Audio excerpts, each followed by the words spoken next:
तो एक तरफ यूपी में मुख्यमंत्री योगी आदित्यनाथ हैं, जिनके लिए बेटियों की सुरक्षा सर्वोपरि है, लेकिन उनके ही प्रदेश में एक धर्मांतरण का एक रैकेट ऐसा भी काम कर रहा है जिसके टारगेट पर हिंदू लड़कियां रहती हैं। अब जो खबर मैं आपको दिखाऊंगा वो लखनऊ से है। लखनऊ में एक मुस्लिम डॉक्टर ने एक नहीं दो हिंदू बेटियों को फंसाया, एक से शादी कर ली और दूसरी से कहा शादी तभी करूंगा जब मुस्लिम बन जाओगी। अब इससे निपटने के लिए योगी ने क्या ट्रीटमेंट निकाला, ये रिपोर्ट देखिए।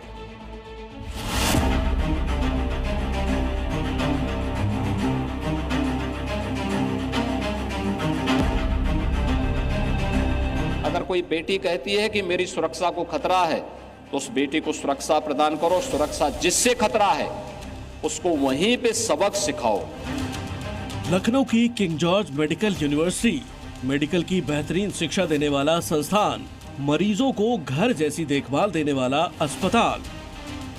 यहाँ एक हिंदू बेटी पर धर्मांतरण का दबाव बनाया गया। मानसिक रूप से उसे इतना परेशान किया गया कि उसने खुदकुशी की कोशिश की।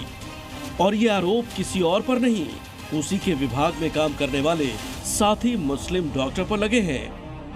ये वो सरकारी अस्पताल है जहां की एक महिला डॉक्टर ने अपने ही साथी डॉक्टर पर धर्मांतरण का आरोप लगाया है, जिसके कारण उसने खुदकुशी करने की कोशिश की और महिला डॉक्टर को 3 दिन तक इसी केजीएमसी के आईसीयू में रखा गया। उसके बाद जब महिला डॉक्टर खतरे से बाहर आई तो उसने इन सारी बातों का खुलासा किया कि उनका साथी डॉक्टर जो है वो लगातार उन पे धर्मांतरण का दबाव बना रहा था। अब इस कट्टर डॉक्टर का इलाज योगी ही करेंगे। सीएम योगी ये एक बार नहीं कई बार दोहरा चुके हैं कि बेटी की तरफ नजर उठाकर देखने वालों का सिर्फ एक ही इलाज है, टिकट टू यमराज। बेटी का सम्मान होगा, हर बेटी को सुरक्षा मिलेगी और जो भी बेटी की सुरक्षा में सेंध लगाएगा उसका यमराज के घर के लिए टिकट कटवा देंगे। शायद योगी की ये बात उस मुस्लिम डॉक्टर को समझ नहीं आई।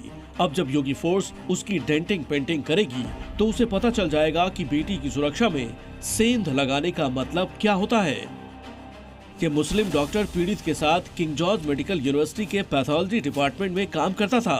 आरोप है कि धीरे धीरे उसने इस हिंदू लड़की को अपने प्रेम जाल में फंसाया, शादी का झांसा देकर उसका शारीरिक शोषण किया, हिंदू बेटी पर इस्लाम कबूल करने का दबाव बनाया और पीड़ित के इनकार करने पर आरोपी ने उसे छोड़ दिया। इसके बाद वो उसे मानसिक रूप से प्रताड़ित करने लगा।